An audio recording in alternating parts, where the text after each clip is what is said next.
university counsellor, and 2 students, Joseph and Cara. First, you have some time to look at questions 1 to 5.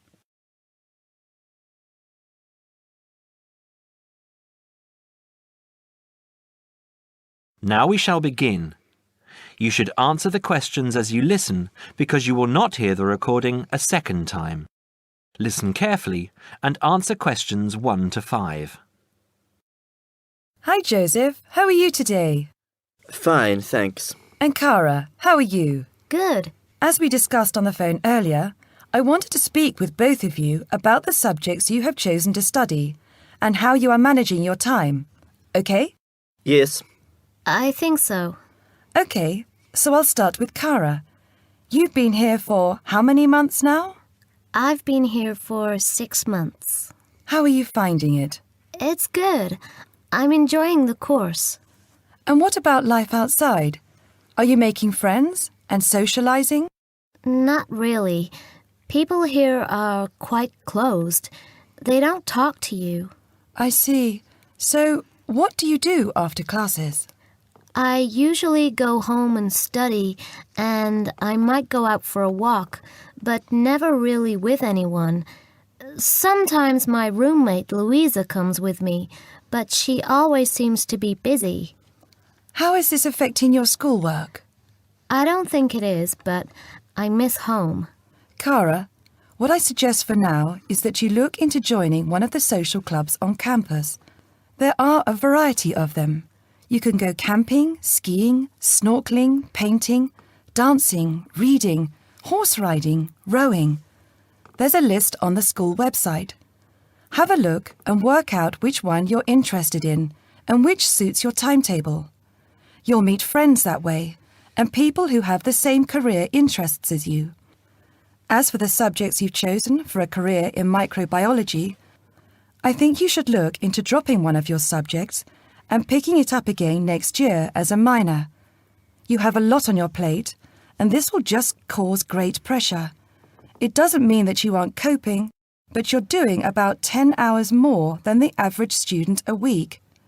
Think about it, and we can make another appointment to discuss it. When are you free? I have an hour free usually on Wednesdays at 11:30. Okay, good. Come to my office at 11:45 and wait in reception. Okay? Okay, I'll see you then. Before you hear the rest of the conversation, you have some time to look at questions 6 to 10.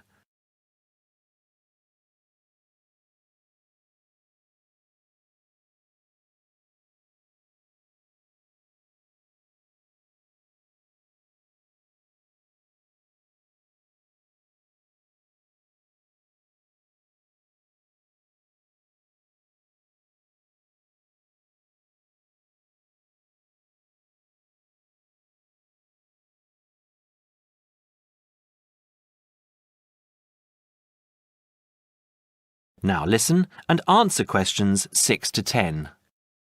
Joseph, how are you finding the university? I love it.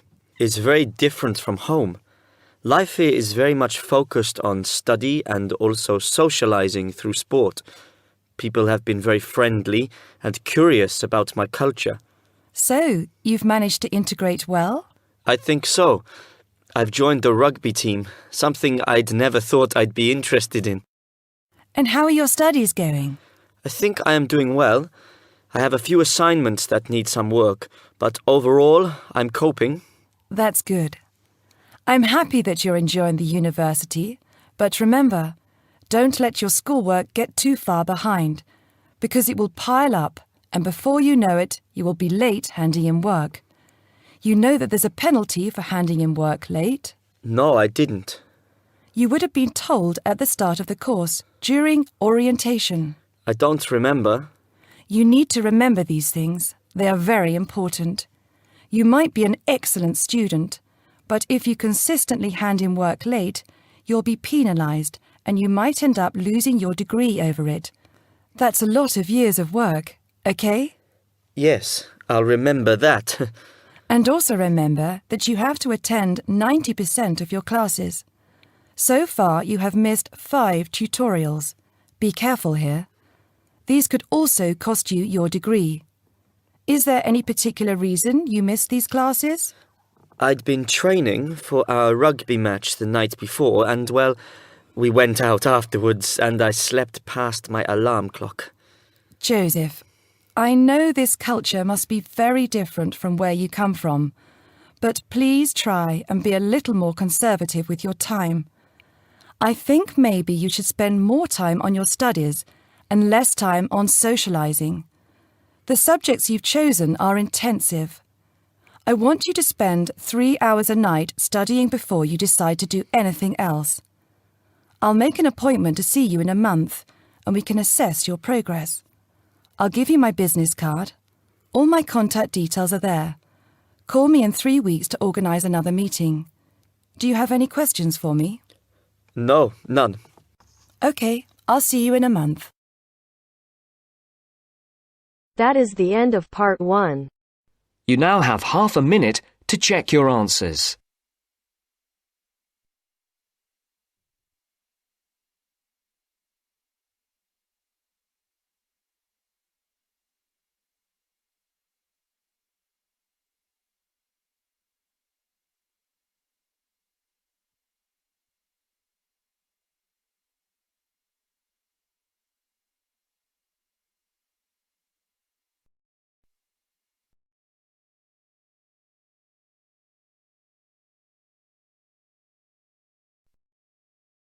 Now turns to part 2.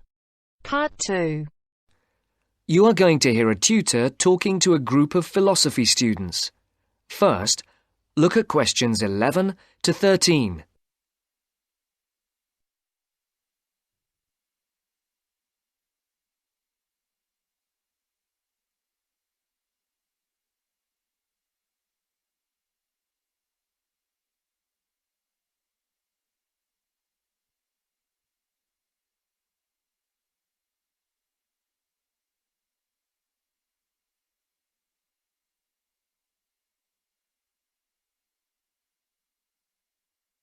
For these questions, complete the blank spaces in the table as you listen to the first part of the talk.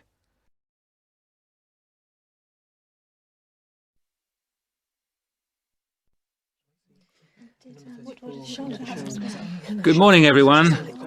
Good morning. My name is Dr. Russell, and I am your tutor for philosophy this year. I think we're all here. Let's see, 5, 6, 7, yes, that's everyone. Before we look at the 3 lectures you've had on philosophy this week, I would just like to run through a few things about what you can expect of me as tutor and what in turn we expect of you. As for myself, my function as tutor is to help you in all things relating to your work in the philosophy course. The help that I am able to give is, of course, mainly academic. For personal matters, I can refer you to other support services in the university, ranging from counselling to welfare. One thing that I would point out is that if you feel that you need to talk to someone, no matter how insignificant it is, don't leave it. Oh, and the last thing is, if you do need to make an appointment, the times are listed on the door of my room. You just write your name in a time slot. But I would point out that the appointment slots get booked up quite quickly. If it's urgent, catching me between sessions is the best idea. That way we can sort something out quickly. No questions? Before the talk continues, look at questions 14 to 20.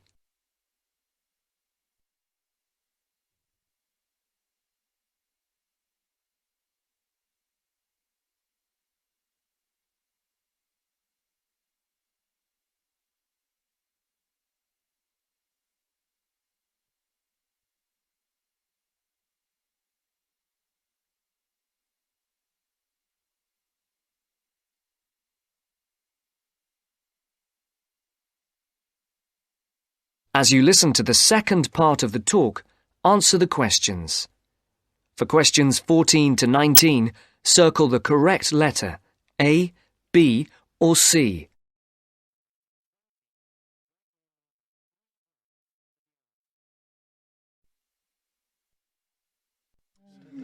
OK. As regards you as students, the tutorials are voluntary. You're not obliged to attend, but you are encouraged to do so. Last year, for the first time, a register was kept of students attending lectures, and this year tutors are being asked to keep a register of tutorial attendance. This is not a formal register, and not all tutors will be doing it, but in the philosophy department, all of us have chosen to keep registers. Another point that's being emphasised this year is punctuality. When we did exit questionnaires, we found that people arriving late for tutorials and lectures was the single most annoying thing for the majority of students. I would therefore ask you to try to be on time for the tutorials, and for all your other classes for that matter. As regards the tutorials themselves, we will have a review of the philosophy lectures of the week before, with the discussion being led by one of you each week. There is, of course, some planning involved, but you should rely primarily on the notes you made at the lectures. This will not take up the whole of the 90 minutes allocated to the tutorial. For the rest of the time, we will look at a particular philosopher, period or concept for which you will be expected to do some preparation each week. This will range from reading about a particular individual or concept to preparing a brief outline on a subject of your choice. How much you put into this depends on you, but we're not expecting in-depth analysis at this stage. Are there any questions so far? I'd just like to ask whether the work we do in the tutorials counts towards our continuous assessment, and if so, how much? I was just coming on to that point. All the work you do in the way of essays and project work that is graded counts towards your continuous assessment grades. The mini presentations and lecture discussions will not be graded, but obviously, as time goes on, these activities will, I hope, have an impact on your work, and hence your scores. Does that answer your question? Basically, yes, but what about... That is the end of part 2. You now have half a minute to check your answers.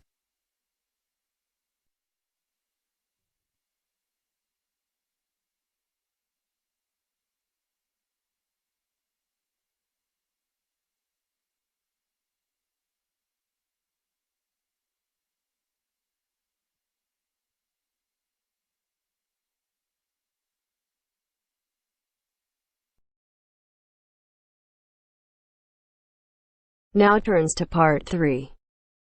Part 3. You will hear a tutor and some students discussing choosing courses at a college. First, you have some time to look at questions 21 to 24.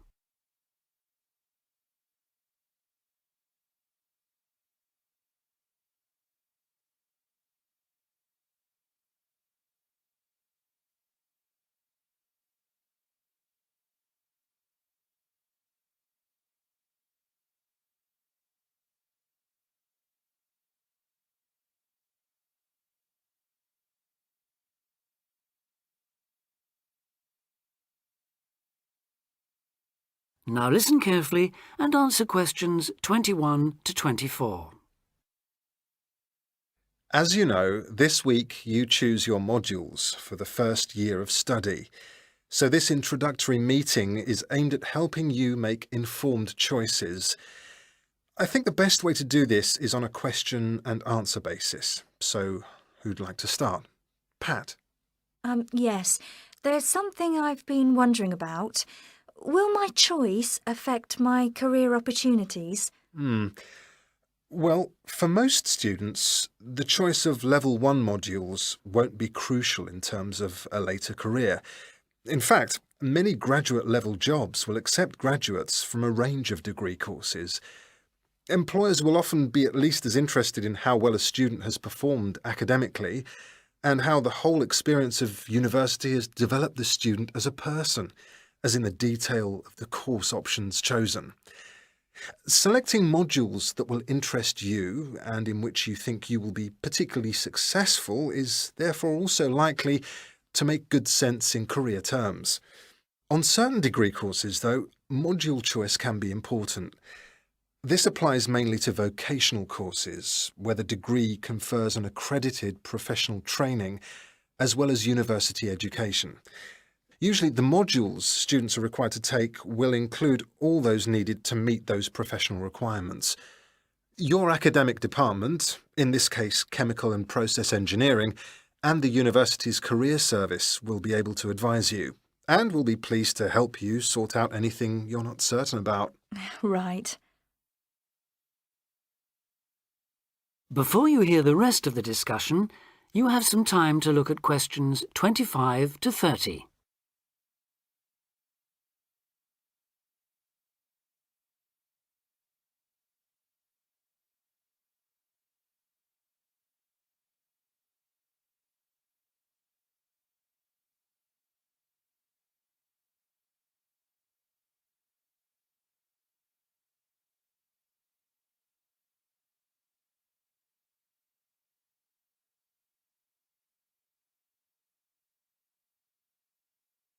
Now listen and answer questions 25 to 30. I'd like to ask a few things about the Applied Chemical Engineering module. Fine. What would you like to know? Well, apart from the work on practical engineering, what other topics are covered? Some that might surprise you.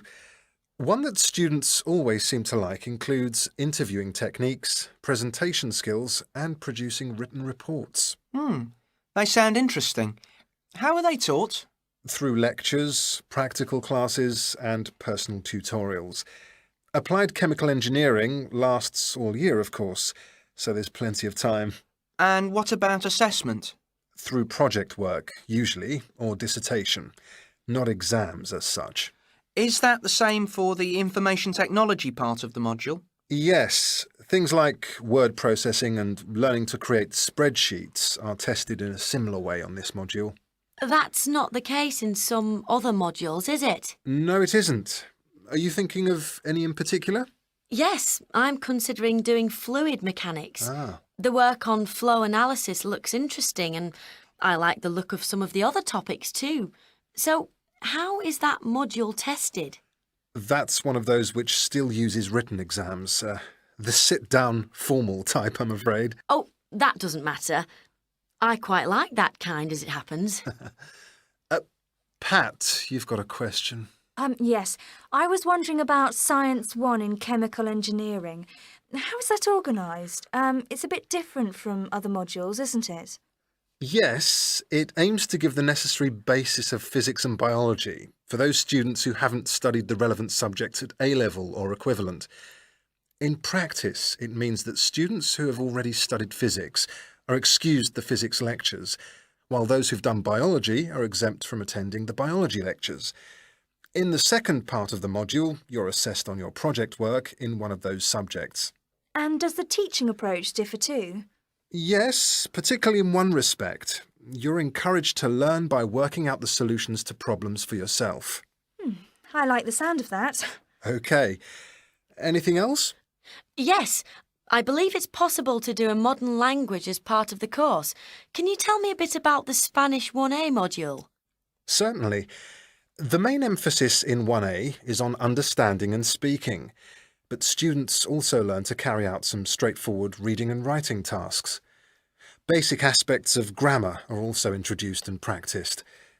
The module comprises 36 hours of class contact, mainly in tutorial groups of 16 to 20, and students are expected to do approximately 64 hours of private study. It sounds interesting. I did some Spanish at the Cervantes Institute last year. Passed an exam, in fact. I'm afraid that means you can't do 1A. Oh. The regulations say this module may not be taken by students with a qualification in Spanish, though you could do 1B. That is the end of part 3. You now have half a minute to check your answers.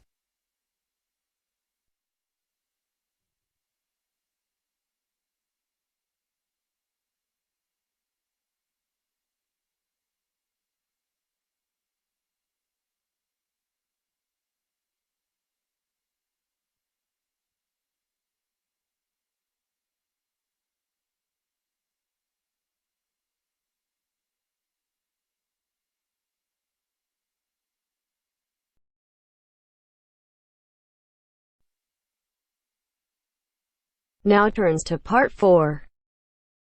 Part 4. We're going to hear a talk on wild rice. First, you have some time to look at questions 31 to 40.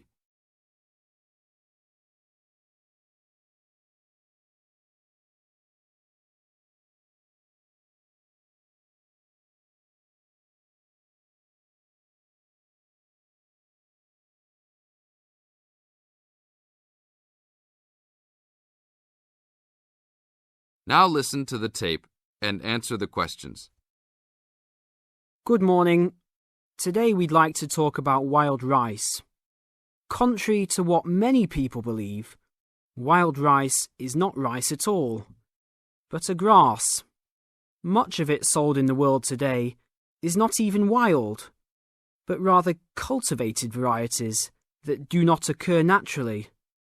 Wild rice is really an annual aquatic seed found mostly in the upper freshwater lakes of Canada, Michigan, Wisconsin, and Minnesota in North America. Indians gathered wild rice before any explorers set foot on the North American continent.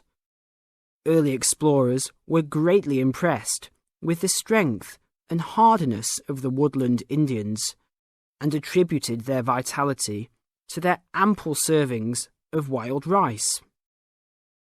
Wild rice can grow in water as shallow as 3 or 4 feet along marshes and muddy waters. A tall plant, it grows to a height of 8 to 10 feet, with a long flower cluster that reminds one of a narrow broom. The grains in their husks on the tall stalk look somewhat like oats. Truly wild rice is a challenging crop to grow, even today. It's very susceptible to failure due to weather conditions. If a heavy windstorm comes along just before harvesting, the seeds can be blown into the water, ruining an entire crop. Harvesting at just the right time becomes a matter of beating the birds to it, since wild rice is considered a delicacy by many birds living in the area. Other challenges include insects, disease, poor drainage, and high waters. If the grains are too green, they are difficult to thresh or beat out of their husks. If left on the plant too long, even a few days too long, they fall off the plant into the water. Airboats have brought about recent improvements in commercial harvesting of the wild rice, while newer techniques for parching, winnowing, and hulling have been a help in saving time and labour. Still, it takes about 3 pounds of grass seed to yield 1 pound of wild rice. Buyers should be aware of 2 types of wild rice, gathered and commercial. Foraged or hand-harvested wild rice is gradually being pushed out of the market by hybrid commercial varieties. Hand-harvested wild rice makes up less than 20% of the market today. Heirloom varieties of this foraged grain still exist. In fact, it is the only heirloom grain sold commercially. However, package labels can be deceiving. Though the label may read Indian harvested or organic, the product may be hybridized wild rice placed in freshwater lakes and gathered by Indians in airboats. Hand-harvested, organic, and from the Great Lakes region is the real thing, with superior flavour and aroma, but it may be difficult to find. Though wild rice is one of the most expensive grains, it goes a long way. Some say that 1 pound of the grain can feed 30 people. To compensate for its high cost, try combining wild rice, half and half, with brown rice. For a truly colourful presentation, try 1/3 of each: white rice, brown rice, and wild rice. That is the end of Part 4. You now have half a minute to check your answers.